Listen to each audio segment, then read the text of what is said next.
Welcome to our microcontroller learning series by Vyom Botic academy of future education. तो session को start करने से पहले ब्रीफ में मैं अपने आप को इंट्रोड्यूस कर देता हूँ।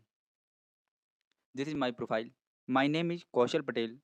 I am an electrical engineer and IoT and embedded system instructor. My expertise includes microcontroller, IoT, circuit designing, virtual prototyping, simulation and embedded system development. तो लेट स्टार्ट दिस सेशन। सबसे पहले एक सिंपल सा question है आप लोगों से। आप लोग के घरों में वॉशिंग मशीन, माइक्रोवेव, टेलीविज़न ये सब तो होगा ही या देखा होगा कहीं न कहीं। तो कभी आपने सोचा है कि ये सब चलते कैसे हैं? डिसीज़न कैसे लेते हैं? रिमोट दबाते ही फैन की स्पीड चेंज हो जाती है और टीवी चैनल चेंज हो जाते हैं। कभी सोचा है कि ये सब वर्क कैसे करते हैं? इन सब के पीछे एक छोटा-सा डिवाइस होता है। एक डिवाइस लगा होता है, जिसका नाम है माइक्रो कंट्रोलर, जो एक ब्रेन की तरह काम करता है, जो सारे डिसीज़न लेता है। हम जैसे ही बटन प्रेस करते हैं, वो तुरंत इन्फॉर्मेशन को लर्न करता है और डिसीज़न लेता है तुरंत। अब हमें माइक्रो कंट्रोलर क्यों पढ़ना चाहिए? ये सवाल पैदा होता है। तो माइक्रो कंट्रोलर आज के टाइम पे IoT, robotics, automation, smart home, electric vehicle, industrial control system सबकी फाउंडेशन माइक्रो कंट्रोलर पर ही बेस्ड है। अगर आप फ्यूचर में embedded system engineer, IoT developer या रोबोटिक्स इंजीनियर बनना चाहते हैं, तो माइक्रो कंट्रोलर आपके लिए फर्स्ट स्टेप है। अब हम बात करें कि माइक्रो कंट्रोलर होता क्या है? मान लीजिए माइक्रो कंट्रोलर को हम बेसिकली सिंपल लैंग्वेज में समझते हैं। माइक्रो कंट्रोलर एक कंप्यूटर ऑन अ चिप है। जैसे लैपटॉप के अंदर प्रोसेसर, मेमोरी और बहुत सारे कंपोनेंट्स होते हैं। वैसे ही माइक्रो कंट्रोलर के अंदर भी वो सब कुछ होता है जो एक लैपटॉप के अंदर होता है।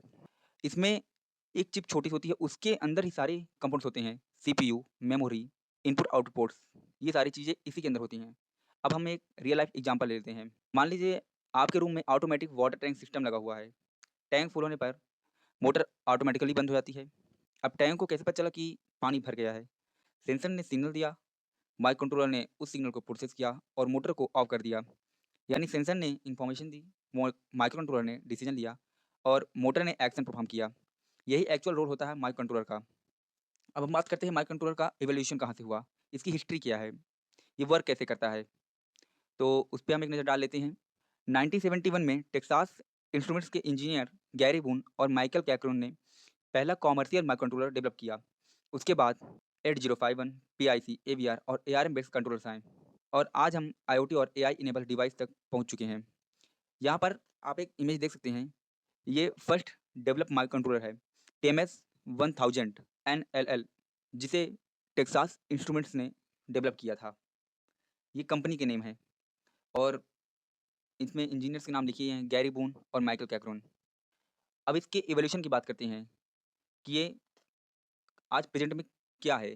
1974 में पहला माइक्रो कंट्रोलर आया, उसके बाद 1980 में दूसरा माइक्रो कंट्रोलर इंटेल 8051 आया, 1993 में PIC सीरीज आई और प्रेजेंट में आज IoT में बहुत सारे माइक्रो कंट्रोलर वर्क करते हैं लाइक STM32, ARM, AVR। अब हम इसकी एनाटॉमी के बारे में जानते हैं कि इस छोटी सी चिप के अंदर होता क्या-क्या है।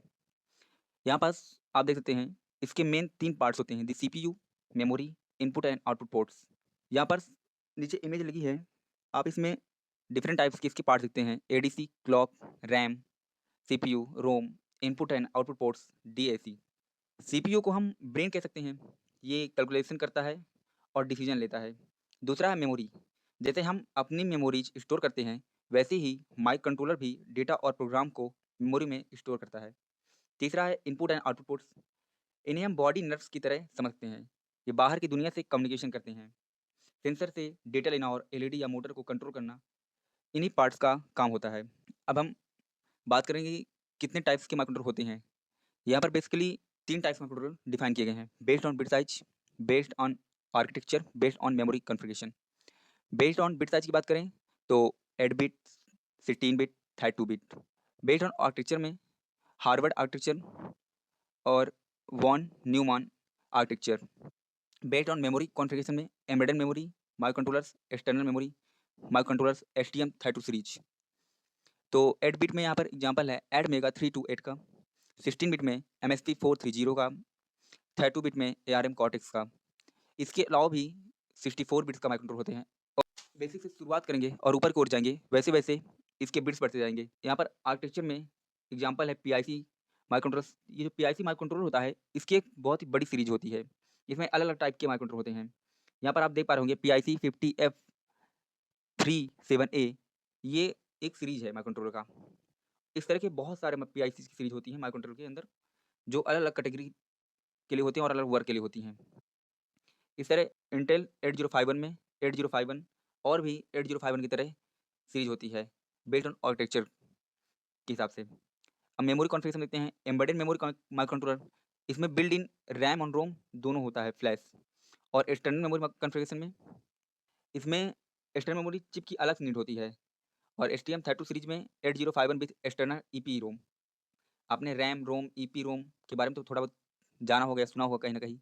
अगर नहीं सुना, तो आगे हम इन्हीं बारे में बात करेंगे और सीखेंगे नेक्स्ट सेशन में।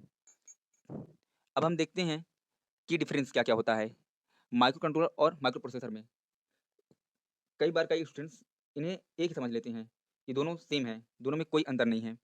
तो ऐसा नहीं है, दोनों में डिफ़रेंस है। माइक्रो प्रोसेसर के पास सिर्फ सीपीयू होता है, बाकी रैम, रोम और इनपुट-आउटपुट डिवाइस अलग से लगाने पड़ते हैं। इसलिए सिस्टम पावरफुल तो होता है, बट एक्सपेंसिव भी होता है। दूसरी तरफ माइक्रो कंट्रोलर में सीपीयू, रैम, रोम और इनपुट-आउटपुट सब एक ही चिप में अवेलेबल होते हैं। इसलिए ये सस्ता होता है, कॉम्पैक्ट होता है, लो पावर डिवाइस के लिए परफेक्ट होता है। सिंपल लैंग्वेज में हम समझ सकते हैं, लैपटॉप और पीसी माइक्रो प्रोसेसर हो गए, वॉशिंग मशीन हो गया आपका, रिमोट हो गया, स्मार्ट मीटर हो गया, ट्रैफिक सिग्नल तो होगा, ये सारे दोस्तों माइक्रो कंट्रोलर्स के पार्ट्स आज का होते सेशन हैं। हम यही एंड करते हैं। आपका आर्डिनो हो गया, ये सारे माइक्रो कंट्रोलर्स ही हैं। आज हमने माइक्रो कंट्रोलर के बारे में जाना, माइक्रो क्या होता है, इसकी हिस्ट्री क्या है, इसके मेजर कंपोनेंट्स क्या हैं, माइक्रो प्रोसेसर और माइक्रो कंट्रोलर में क्या-क्या डिफरेंस है। अगले सेशन में हम एक्चुअल माइक्रो कंट्रोलर बोर्ड और उनके प्रैक्टिकल एप्लीकेशन को एक्सप्लोर करेंगे। साथ में देखें कि माइक्रो कंट्रोलर की डेटा शीट क्या होती है। ये सब आपको अगले नेक्स्ट सेशन में बताया जाएगा। तो आज के लिए इतना ही। Thank you.